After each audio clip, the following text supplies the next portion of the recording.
I'm Andre Huey, and this is the SKN Newsline Newscast. Nationals traveling to the United Kingdom on or after the 11th of October will have their St. Kitts Nevis vaccination status recognized. SK Newsline's Glenn Bart. In order for fully vaccinated persons from St. Kitts and Nevis to benefit from their status on entry into the United Kingdom, the country must be included in a list of nations the UK has approved. Speaking at the 6 October 2021 COVID-19 press briefing, Dr. Wilkinson said he had inquired of the British authorities after St. Kitts and Nevis had completed and submitted all necessary requirements. We spoke to Mr. Tom Hines, who is the head of Political and Communications Section, the Department of the British High Commission in Barbados. And he confirmed that the Federation has answered all of the questions asked and provided the UK government all the data that they requested regarding our vaccination program for acceptance in the UK. He assured us that the Federation is administering 2 vaccines that are UK approved, and that the UK scientists are currently reviewing our data that was requested and submitted, along with the data from 190 other countries. And the Federation of St. Kitts and Nevis are currently awaiting approval. We are confident that in the next listing we will be there because we successfully answered and responded to all of the questions and met all of the standards that they were looking for in a country's vaccination program. A recent update on the UK government's website reveals that St. Kitts and Nevis will be added to the list of countries with approved proof of vaccination on Monday, 11th October as of 4 a.m. Persons from St. Kitts and Nevis who arrive in the UK on or after that date can use their vaccine card as proof of vaccination against COVID-19. If travel is before, the individual must take a COVID-19 test before travel and must quarantine 10 days and take 2 COVID-19 tests. Glenn Bart reporting for SKN Newsline. A juvenile has been charged with the Federation's most recent murder.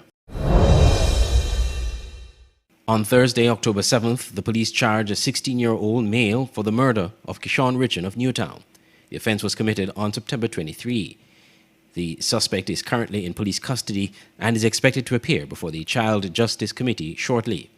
Close to 8 p.m. on Thursday, September 23rd, police officers responded to a report of a shooting incident in Newtown. Upon arrival, the motionless body of 34-year-old Keyshawn Richon of Newtown was found lying in Agatha Johnson Lane. Preliminary investigations had revealed that Richon and another individual were walking along the lane when a masked gunman ran behind him and shot him.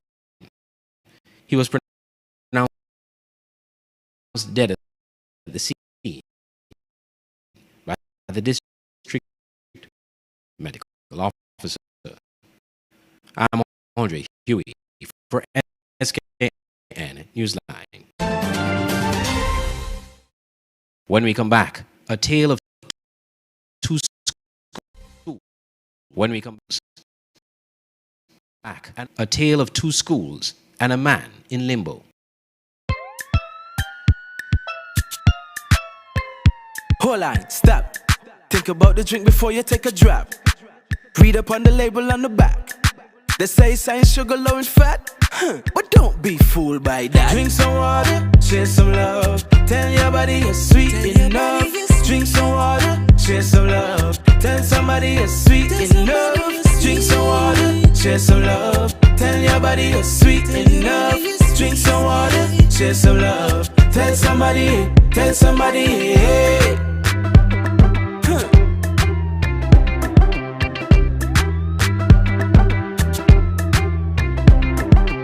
If you're looking for a one-stop shop for all your electronics, you only have 2 stores to choose from: Island Electronics on 4th Street, Bastyr, and Smart Electronics at Port Zante. At Island Electronics, you have some of the top brands in electronics, from the top-of-the-line smartphones, Samsung and iPhone, laptop computers, smart TVs, washing machines, small appliances, phone accessories, refrigerators, and so much more. Brands include Whirlpool, Samsung, Black & Decker, HP, and much more. Island Electronics is located in the heart of Bastyr. Make it easy for you to access and shop. You can also choose to shop at Smart Electronics. Get the same great deals and quality products, the widest array in smartphones, including the latest Samsung Z Fold, smart TVs, and simply the best in household appliances like stoves, refrigerators, washing machines, even dishwashers. At Smart Electronics, get products for your leisure, headphones, video games, from Nintendo Switch to PlayStation 5, Bluetooth speakers, and much more. It's so hot these days. Well, at Smart Electronics, you can buy fans or air conditioners. And the brands that Smart Electronics carry are simply the best. JBL, Beats, Whirlpool, Amazon, LG, Samsung, HP, Dell, RCA, and many more. You can choose to buy cash or on layaway. So if you're looking for electronic stores with the best deal and quality, Island Electronics and Smart Electronics are your only choices. Choose the store of your convenience. Contact them today. Smart Electronics at 466-4271 or WhatsApp 668-2818 or Island Electronics at 665-8677. Two stores, one great experience. An open interactive event can be described as tremendous, effective, on par with any conference around the world. From exhibitions to trade shows, corporate events to product launches, from press events to political functions. We are the secret sauce behind events that make you go, wow. We've staged multiple world-class events in the Caribbean and developed the skill to deliver quality in every detail, whether the event is live or fully virtual, or maybe even somewhere in between. At Open Interactive, we got your events covered. Get your free quotation today at www.madebyopen.com.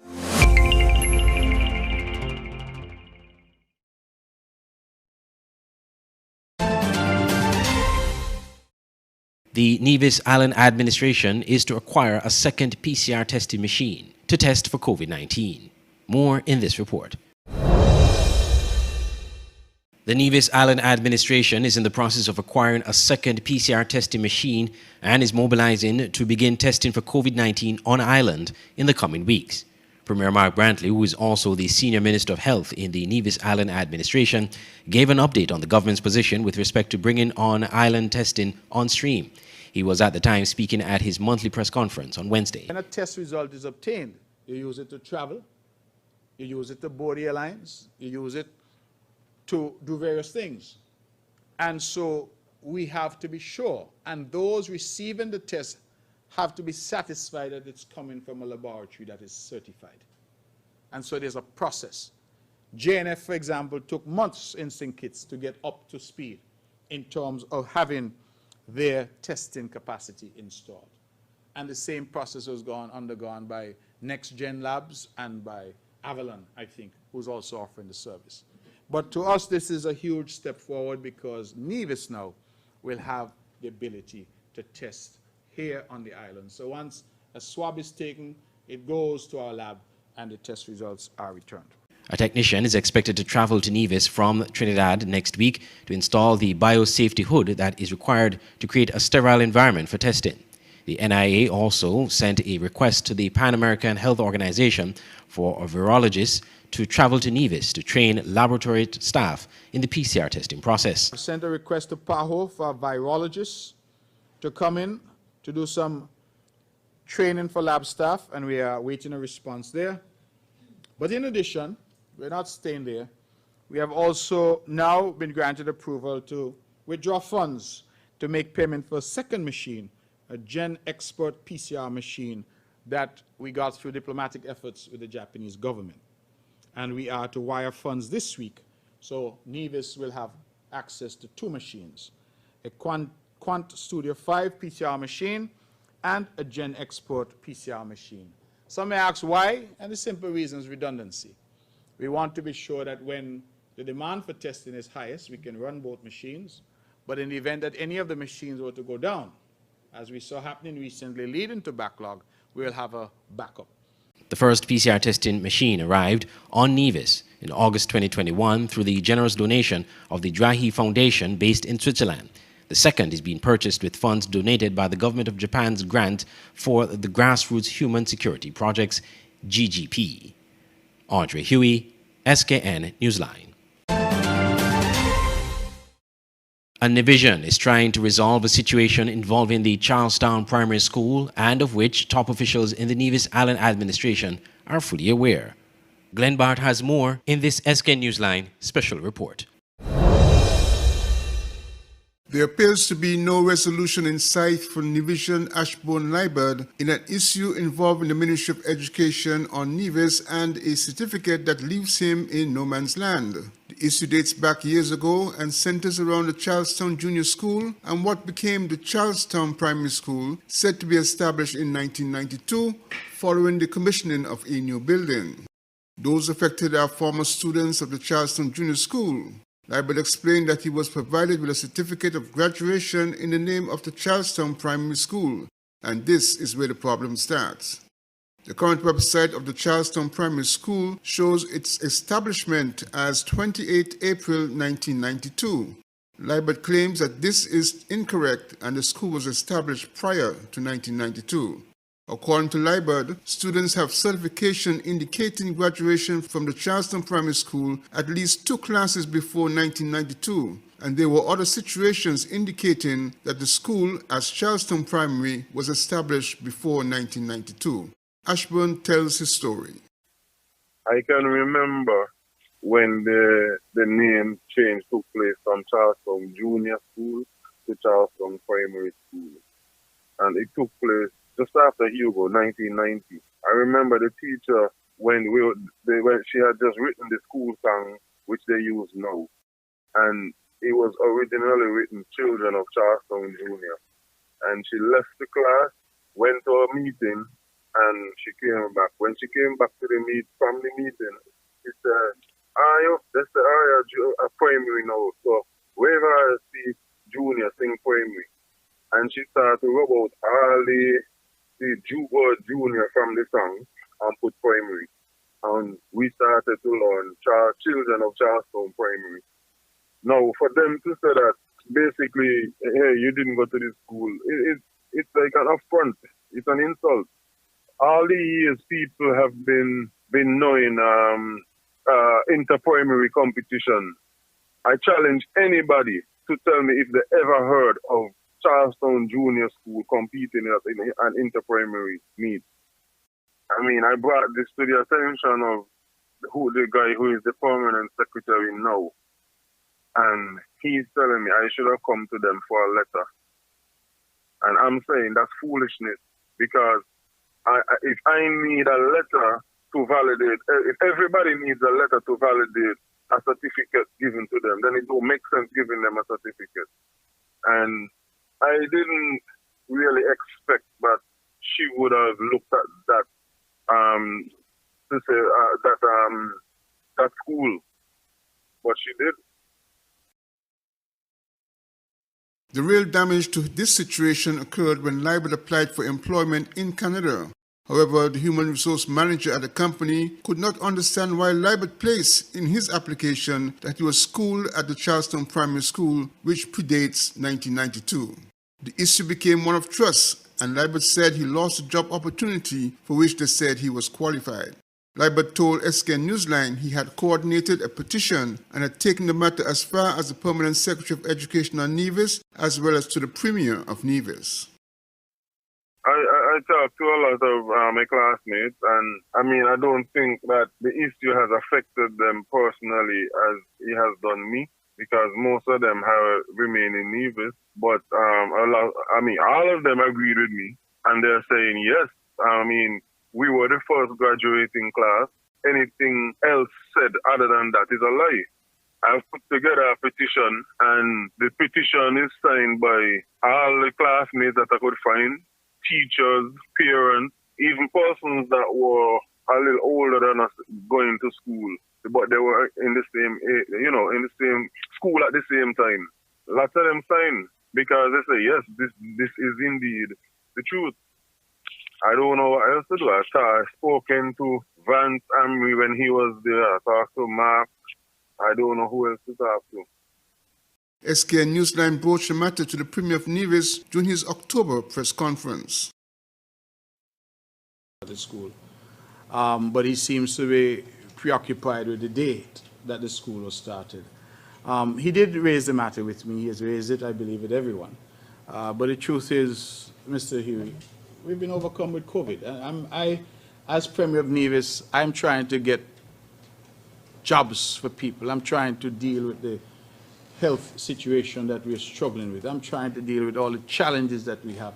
The date that the school was started, it doesn't, to my mind, fall into the category that COVID falls into in terms of addressing the types of issues that we're dealing with. So we have been overcome. I believe that the PS is here. He's aware of this issue, PS Daniel. If there is some rectification to be made, it will be made. And I've said to Mr.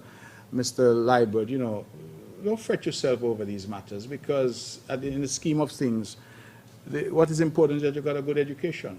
What the name of the building was, or what year is put on the school as being started, I don't know if that's nearly as relevant as the fact that you got a good education. You know, so the preoccupation with what date the school was started has really fallen off the radar, because more important things, I perhaps should not put it like that. Let me say more pressing matters have come to the fore, like COVID, that we've had to deal with. It's no discourtesy to him. If there's something that needs to be addressed, we'll try to address it. At this point, it is unclear what steps will be taken to rectify the situation for former students who were involved. Glenn Bart reporting for SK Newsline. When we come back, a look at regional news. Come get your fresh smoothie at Mastermind Smoothie in Bastyr at 2 locations, the Bastyr Public Market or under the arch at the National Museum. Get a fresh, all-natural, healthy and tasty smoothie with flavors of your choice. Mastermind Smoothie knows the flavors that you like and mixes it all up for you the way you want it. Mastermind Smoothie, 2 locations, the Bastyr Public Market or under the arch at the National Museum.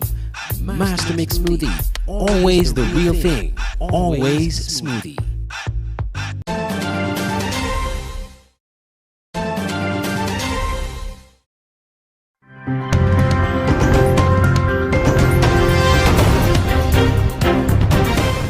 The government of Antigua and Barbuda has announced another measure to turbocharge the effort to achieve herd immunity. More employees will be covered by vaccine mandates, as we hear from ABS's Shanakisha Francis. What had been hinted by Prime Minister Honorable Gaston Brown has now been approved by the Cabinet. Some private sector entities will now be covered by the mandatory vaccination policy. From the 15th of this month going forward, Cabinet has agreed that the mandate should be extended, or will be extended. Vaccine mandate will be extended to include all of the essential services, both public and private. The mandates will also include financial institutions. The financial service institutions to include banks, insurance companies, credit unions, and similar organizations. The minister says as the government aims to reopen the country, they expect these organizations to be prepared. What we want to ensure is that these organizations, these private sector organizations, put in place a necessary regime to ensure that their places are safe for commerce and they are safe for the employees as well. So we would want all of the employees within these organizations to be a part of the mandate. The policy requires all employees who have not received a dose of the COVID-19 vaccines must remain at home without pay until the requirement is fulfilled. Shanakisha Francis, ABS News. Health Minister of Guyana, Dr. Frank Anthony, estimates that 90% of the Guyanese population will now be immunized to achieve herd immunity. This, he said, is due to the presence of the Delta variant in the country. Kendall Richmond of HEP TV reports. We're still a far way off, because depending on what variant we're dealing with, the percentage of the population that needs to be immunized would go up. Right now, some of the experts believe that with the Delta strain, you have to get closer to 90% of your population being fully immunized. Minister Anthony during his daily COVID-19 update. At present, 365,208 adults, or 71% of that population, have received the first dose of a COVID-19 vaccine, while 215,553 adults, or 42% of that population, have received both doses. This means an additional 48% of the country's adult population would need to be fully vaccinated in order for herd immunity to be achieved. This ambitious attainment, however, remains a challenge at this time, since a vast percentage of the country's population cannot access the vaccines. There's no vaccine that has been approved for persons 11 years and lower. We are hopeful that in November that the U.S. FDA would approve for vaccines in this low age category, at least from 5 to 11. And when that is done, we'll then be able to introduce vaccine for this age cohort. So there's still a substantive part of our population that cannot receive a vaccine because no vaccine has been approved for that age category as yet. It is expected that the Pfizer vaccines will become approved for use on children between the ages of 5 and 11 in November. Once this approval is granted, the ministry will begin its vaccination campaign for this age group. Just a month ago, the vaccination campaign for adolescents aged 12 to 18 was officially rolled out and has so far seen 25,356 adolescents receiving the first dose, while 13,919 adolescents have received both doses. But even as the vaccination campaign for this age cohort has been a success, a post-mortem examination conducted on 13-year-old Joshua Henry revealed that he died from a massive brain bleed and heart disease. The lad, who hails from Maruka in the Northwest District, collapsed and died shortly after being administered a second dose of the Pfizer COVID-19 vaccine on Monday. On another note, the minister divulged that with the continued increase in hospitalizations, the ministry will soon place an oxygen plant at the Ocean View facility. That would help to reduce the amount of oxygen that we have to purchase on a daily basis. So, as of today, we have 81 patients of the 136 that requires oxygen. And as you can imagine, consumption of oxygen is taking a lot of resources. Meanwhile, as Guyana joins the rest of the world in observance of Breast Cancer Awareness Month 2021, the minister made a call to cancer patients to get vaccinated.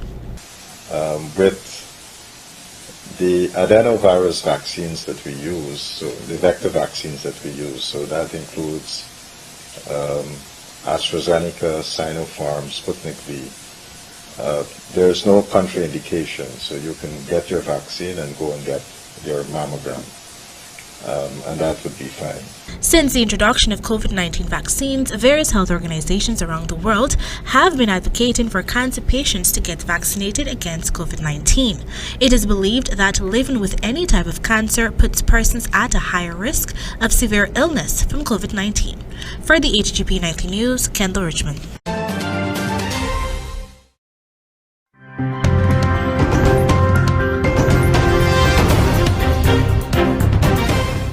U.S. Secretary of State Anthony Blinken is visiting Mexico to discuss the rising drug-related violence there.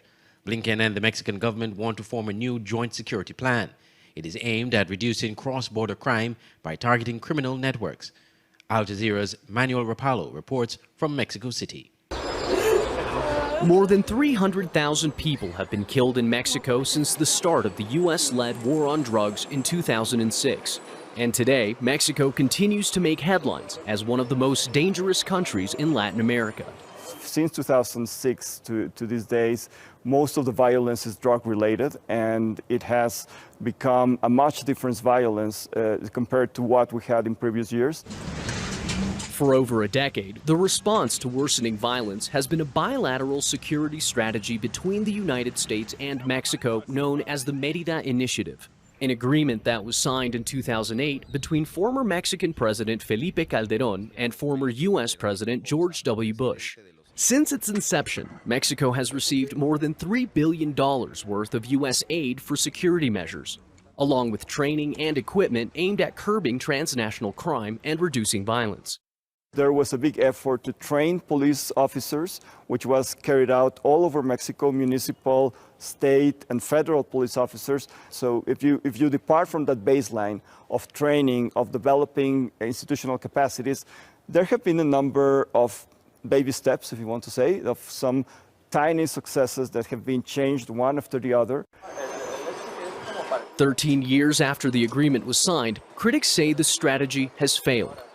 There were 23,290 homicides reported in Mexico in just the first 8 months of this year, according to statistics from the nonprofit group Causa en Común. And while the homicide rate over the past 5 years shows that violence has begun to plateau, Mexico continues to average more than 35,000 violent deaths every year. Desperate to reduce violence nationwide, Mexican officials recently declared an end to the Mérida Initiative, adding that Mexico and the U.S. would work toward a new bilateral strategy. Some analysts, however, warned that a new agreement won't be easy to reach. I don't think that they are ready at this point to come to terms.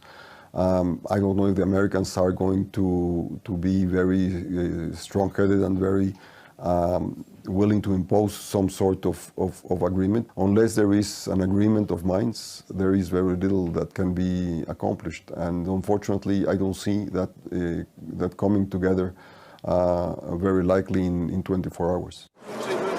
While the U.S. has shown a willingness to negotiate on a new bilateral security arrangement, Mexican leaders have said cooperation will only be possible if the U.S. does more to stem the flow of illegal weapons crossing the border into Mexico. Both countries have stated their commitment to curbing violence, admitting that a drastically new approach is necessary. What's uncertain is if willingness alone will be enough to finally turn a corner on the most violent period in Mexico's history. Manuel Rapalo, Al Jazeera, Mexico City.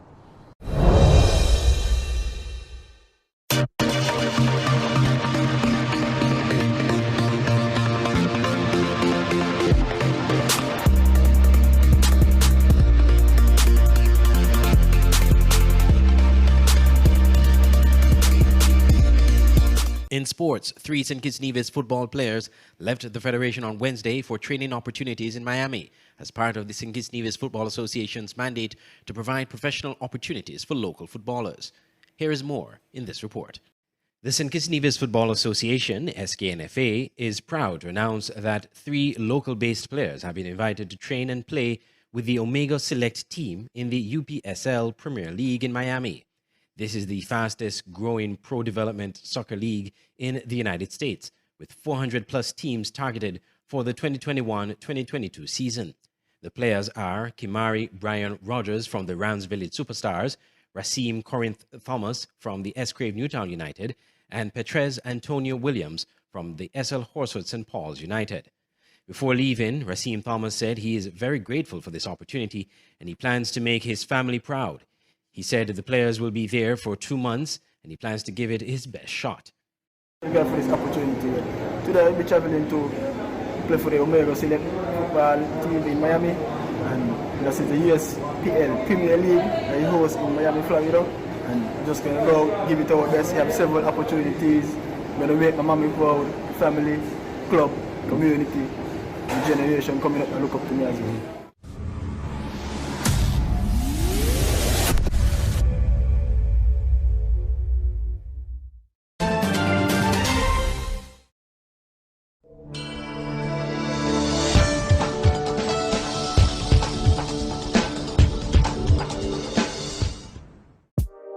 Welcome to the SKN Newsline Weather Report. I am Janil Boone. Here is a look at the 4-day forecast for St. Kitts and Nevis.